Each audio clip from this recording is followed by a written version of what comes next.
Hey guys, Scott here. For the people learning the failed breakout system, I thought I'd show you a more advanced concept now. So what we're going to look at is is the right time to trade counter trend moves in the failed breakout system. So with the failed breakout system, what we're looking at is defining a market as trending when these moving averages are in alignment, and we're trying to take trades in the direction of the trend that line up. And the trend is your friend until it bends. You can see in Euro US dollar, we've clearly got this shit here. It's vacuumed down to the bottom of this trading range and has not gone further.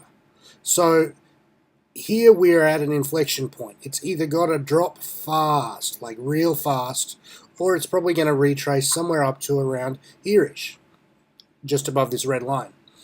So with that being in mind, we really don't have the odds that we need to trade with trend direction. But if we look at the 240 minute and the 60 minute, and we're going to see some very interesting things. And there is an opportunity to trade counter trend. So what do I mean by counter trend? I mean that you can see we have the moving averages aligned going up now, and we potentially have some setups. Now, couple of things I want to point out before we start is the fractal nature of retests. So one of the ways, this kind of looks like a choppy mess, right? One of the ways that we can tell that this low is being retested and will probably stick around for a while is that we see it retested on multiple time frames. So if we look at well, let's look at the 5-minute chart first of all. Actually, we're going to have to go back too far. Let's start with the 15-minute. Okay. So let's scale this out. And on the 15-minute chart, we have a big low, one or more higher closes, one or more lower closes, get long here, stop here. That's not a trade you would ever take, but we see a retest pattern that has worked and given a 5R win off that. So that's telling us that the 15-minute kicked off first. Did we have the same thing in the 60-minute after that?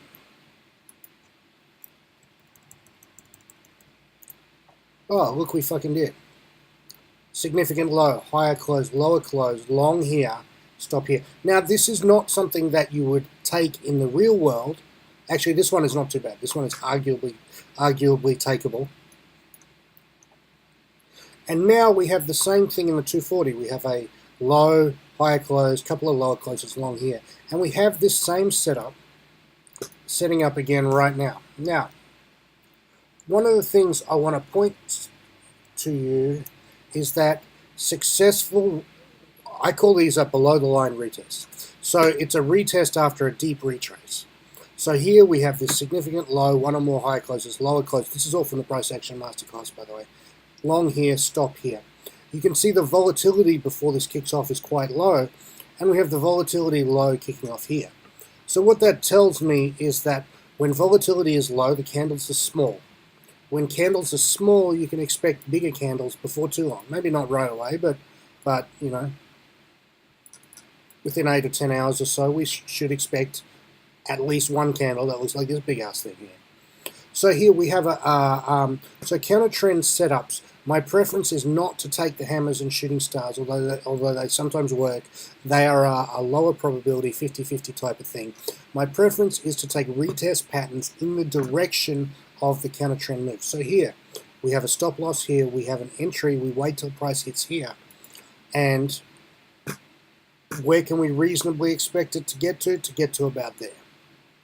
If it works, I'm not saying it will, but that looks like a nice trade for me, and I will be taking that one. Okay, guys, thanks.